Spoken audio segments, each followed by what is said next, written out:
Oke, prinsip dari kerja jantung ya seperti halnya untuk pompa sirkulasi.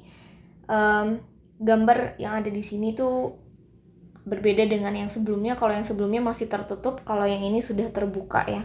Jadi kita bisa lihat ada bagian secara internal dari bagian jantung itu secara garis besar yang memang fungsinya itu adalah memompa ya, memompa darah. Terus kemudian fungsinya itu juga ada berbagai hal ya. Kalau kita bisa runut ya, sebenarnya dalamnya jantung itu kan organnya otot ya, ototnya berongga, kemudian dia terletak di mana posisinya, di pusat dada.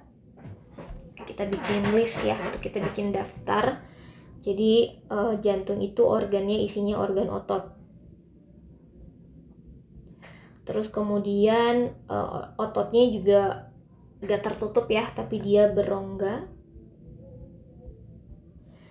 Kemudian dia terletak di pusat bagian dada ya, tepatnya ada di sebelah kiri sih sebenarnya, nggak terlalu tengah ya. Bagian kanan dan kiri jantung itu masing-masing dia punya ruang yang disebut dengan atrium. Ini ya, ada atrium kiri, ada atrium kanan. Ini fungsinya untuk apa? Ya, dia fungsinya untuk mengumpulkan darah.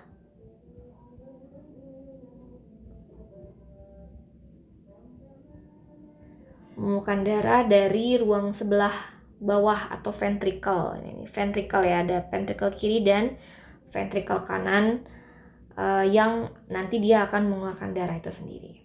Nah, gimana caranya supaya ternyata darah itu dia mengalir ya, mengalirnya itu satu arah. Jadi dia nggak ke kiri atau ke kanan, tapi tetap ada di satu arah.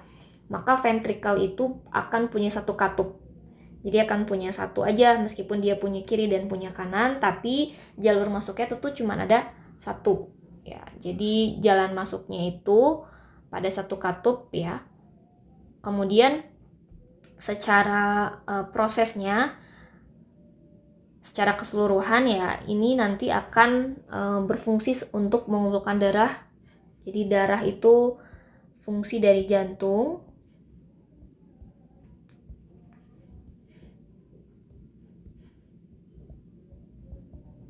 Fungsi dari jantung itu mengumpulkan darah yang kekurangan oksigen dari seluruh tubuh ya.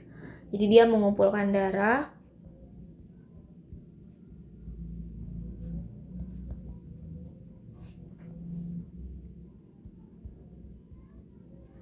Yang kekurangan oksigen dari seluruh tubuh.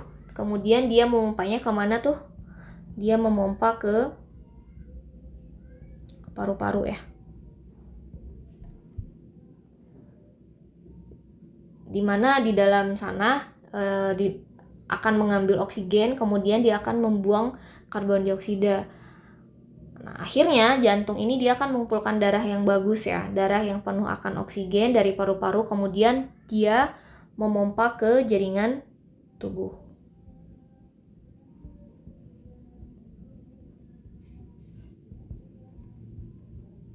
atau ke seluruh jaringan tubuh. Jadi kerjanya lumayan cukup berat ya, tidak pernah berhenti dari pertama kali detak jantung seorang bayi yang dalam kandungan pun fungsinya sudah ada ya. Dan sebagai informasi, penemu sirkulasi darah ya, penemu sirkulasi darah itu sebenarnya ilmuwan muslim juga, namanya Ibnu siapa? Ibnu Sina, bukan. Ibnu An-Nafis. Ya. Dia salah satu ilmuwan muslim di abad ke-13.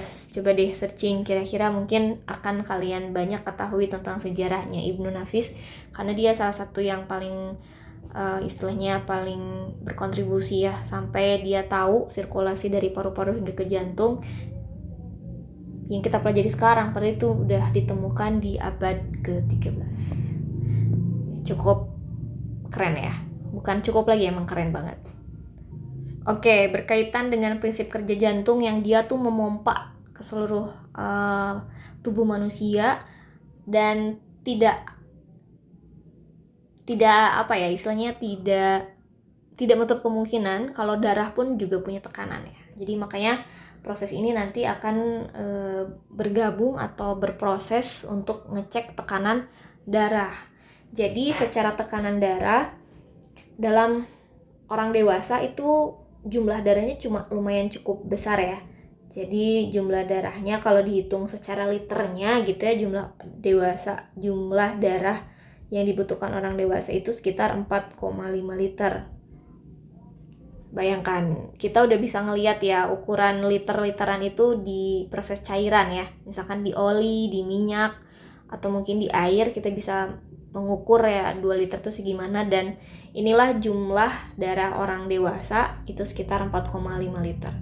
Dan dalam satu kontraksi jantung, misalkan kontraksi jantung nih, jantung berkontraksi 1 kali, itu berapa kira-kira terpompanya? Sekitar 80 ml darah per menit. Per menit itu dalam satu siklus tubuh dan dalam siklus darah. Dan di dalam tubuh juga ada yang disebut dengan sirkulasi sistemik dan sirkulasi paru-paru, dan itu punya berbeda fungsi ya. Kalau misalkan di sistemik itu berlangsung sekitar 80%. Nah, ini nih. 80% itu berlangsung secara sistemik, kira-kira ada di 20%-nya itu ada di arteri, kemudian 10%-nya ada di kapiler. Di mana lagi yang paling banyak? Vena ya. Di pembuluh vena itu ada 70% secara sistemik. Dan 20% di sirkulasi paru-paru. Ini 20%-nya itu 7%-nya ada di kapiler paru-paru. Nah, sisanya atau hampir 90%-nya, itu 93%-nya sama ya, ada di vena juga. 90. Kan kalau ini 20% dari keseluruhan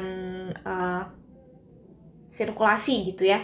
Tapi kalau dirinciin lagi, 20%-nya itu dibuat 100%-nya, 7%-nya di kapiler paru-paru, 93%-nya di arteri vena. Arterinya vena ada di posisi paru-paru juga. Ya, pembuluh darah tuh penting banget untuk menyalurkan ya, bukan cuman dipompain sama proses dari jantung ya, tapi juga saluran-salurannya itu harus bisa dilewati dengan baik begitu. Maka untuk mengecek tekanan rata-rata dan menentukan banyaknya darah yang mengalir tiap satuan waktu, ya kita tinggal menjumlahkan atau istilahnya kita integralin aja deh dari ini nih. P rata-rata atau tekanan rata-rata itu nilainya adalah 1/T diintegralkan 0 sampai T, ya ini PT ya. Atau tekanan per waktu. Jadi tekanan rata-rata itu menentukan banyaknya darah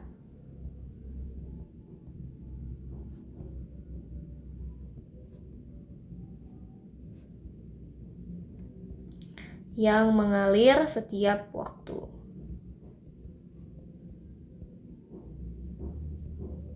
Maka nggak aneh ya kalau misalkan ada yang kekurangan darah, itu harus cepat-cepat ditransfusi karena memang ya harus stabil gitu ya tekanan darah dalam tubuh.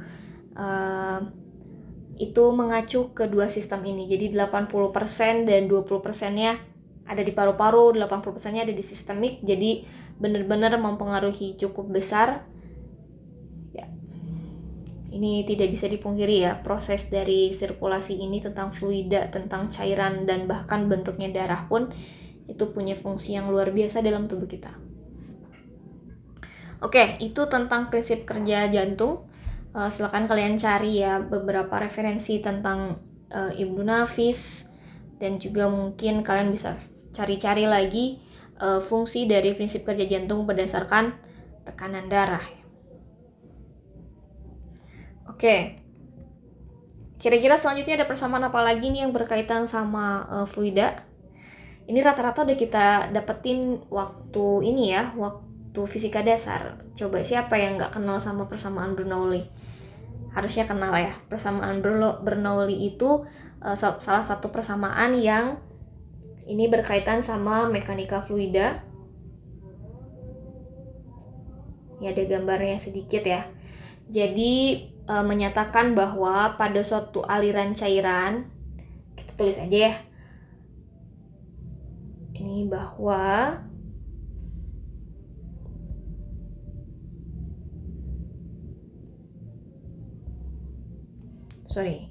aliran cairan, jadi ini istilahnya ada pipa gitu ya, aliran cairan akan terjadi peningkatan kecepatan alir. Yang mana kalau misalkan dia mengalami kecepatan alir, dia akan berakibat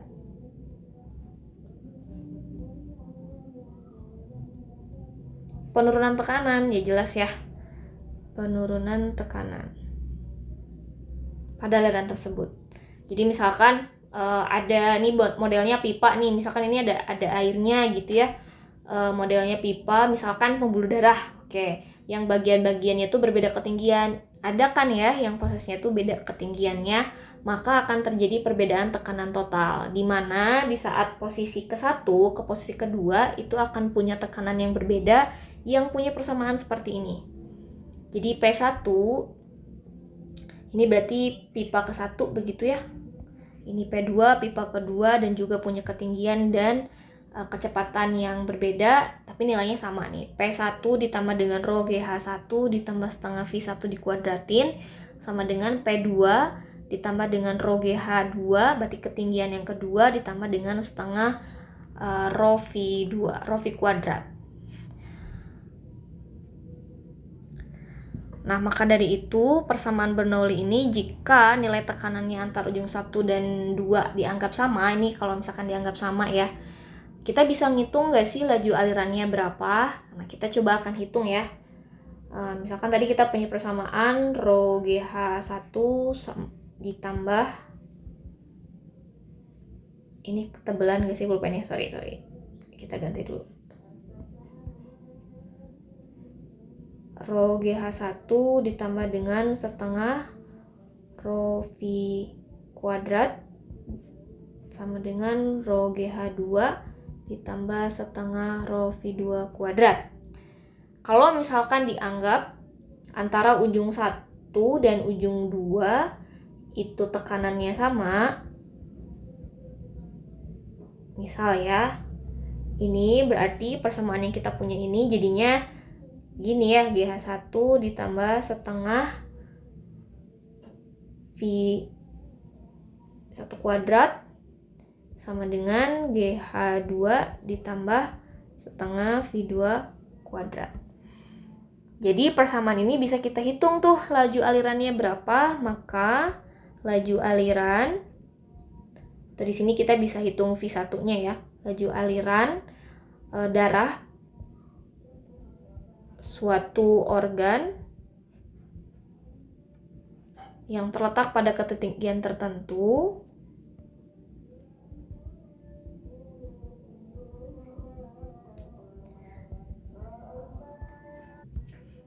jadinya gimana nih?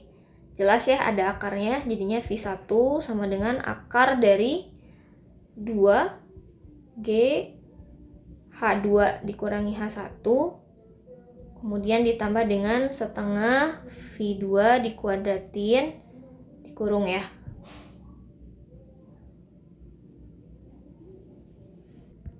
Jadi intinya kita bisa hitung tuh laju aliran darah di suatu organ yang terletak pada ketinggian tertentu. Misalnya di mana? Misalnya di aorta gitu ya, di aorta jantung. Salah satu bentuk atau salah satu perhitungan yang bisa kita hitung menggunakan asas persamaan Bernoulli. Ini kalau misalkan tekanannya sama ya. Kalau tekanannya beda, ya berarti ada perhitungan yang tinggal dirubah-rubah dikit ya. Oke, di video selanjutnya kita bahas tentang viskositas. Dan ini pasti akan cukup menarik karena kita pernah melakukan sedikit ada gambaran gitu ya tentang viskositas atau kekentalan zat cair. Itu ada di praktikum fisika dasar dulu ya. Oke, dilanjut di video selanjutnya.